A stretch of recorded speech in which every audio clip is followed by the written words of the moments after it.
Of course, that's under NPA directives. I just incorporated there, I'm not going to listen to those other 16 major initiatives, transformation initiatives. That's a little bit about what our architecture looks like. And here, we are moving forward just to work with those 4 customers to work out the process mechanisms about which enterprise architecture plays a role in all of these activities.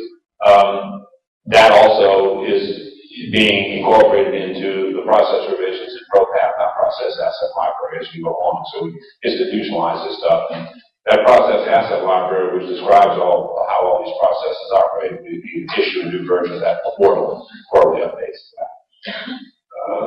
And I think that's it. So, comments, questions? Can you put that slide back up to show the 16? Maybe. Well, the answer, yes, but I can't do it with this thing. I think I just clicked out.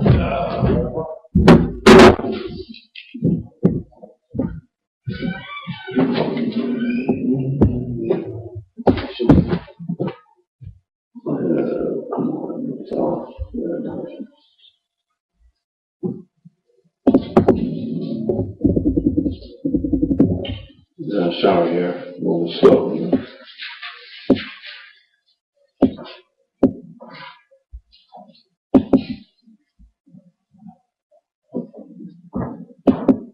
There you go.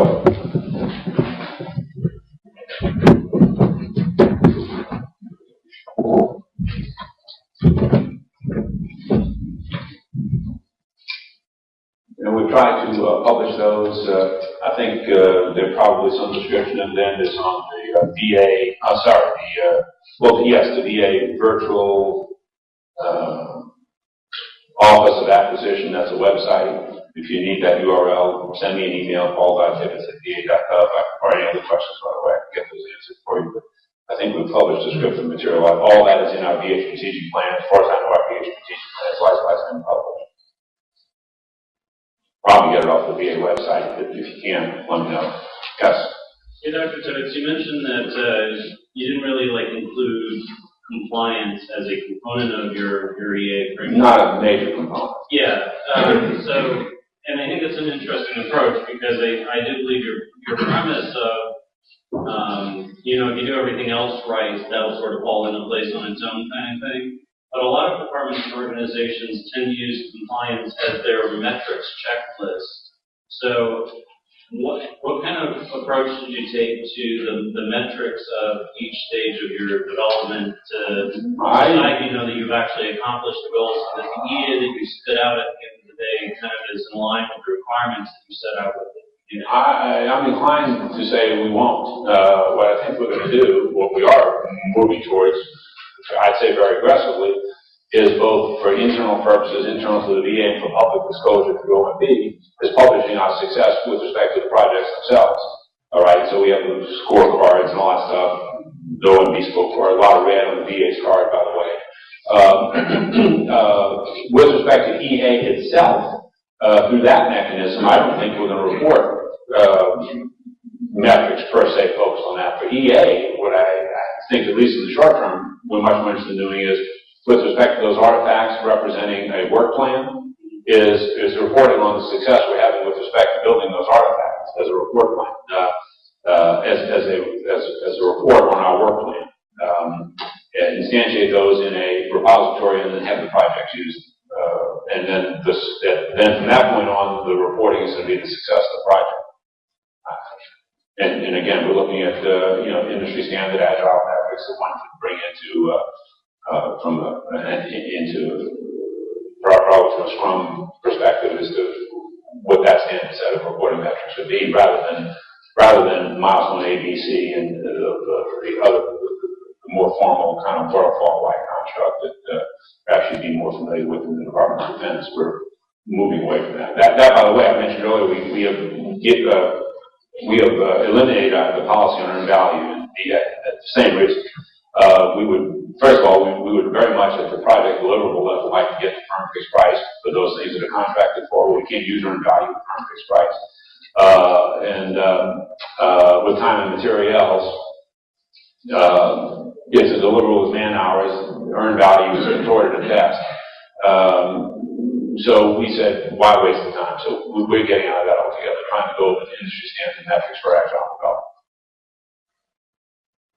Let me go over here, and then you, yes. I was hoping you could elaborate a little bit on your EA information management reporting capabilities. So you talk about VA moving towards an EA repository in June, and then you also talk about your 4 key stakeholders and the need to get them that EA-related information, them to make decisions. And I'm just wondering, what's been your current way for managing that information into EA artifacts and being able to get those reports to those stakeholders?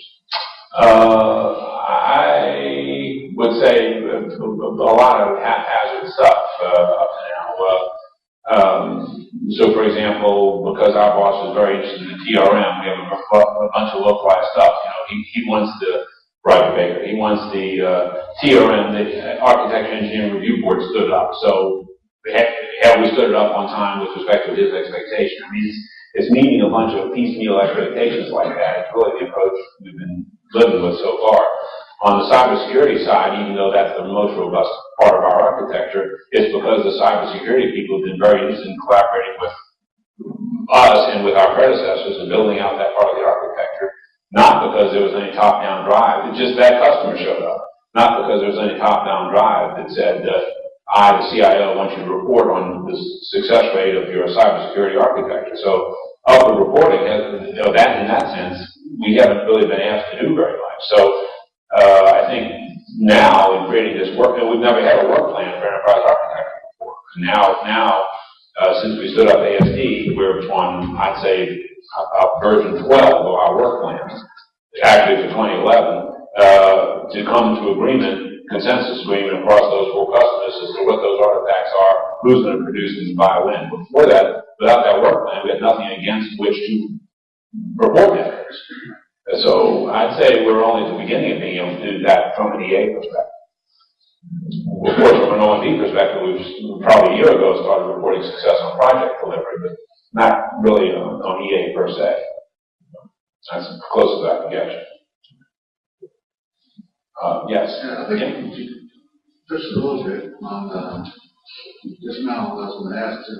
Earlier in your presentation, you mentioned that as far as an EA customer, OMB was like last on your list. That's kind of the very opposite of the Department of Labor's approach. The Department of Labor, we kill everything, and we deadlines, we know what they want when they want it. I told Scott I wasn't going to do that. Straight out. just the way I told it. And we took that approach at the department prior to standing up ASD, this organization, right? And what that approach resulted in was a bunch of green check marks from OMB on a very, very good enterprise architecture for the VA, right? Problem is not one soul in the VA used it for anything. Zero, nothing. So I asked Scott Craig, my predecessor, and Scott Bernard at OMB, how could that be? And they both gave the same answer. Well, to get all those green check marks before, utility was not one of the criteria. I'd say. And on that note, because we always ask to provide examples of EA success stories. Yeah. But don't cite us yet. Maybe next year. When I get some acceptance letters or something akin to a UAT for architecture from those 4 customers, I'll come here and put them on the table if I get invited. I'm not voted off the aisle. And then you can cite us. We're not invited right yet. Any other questions? All right, Dr. Tibbitts, thank you so much.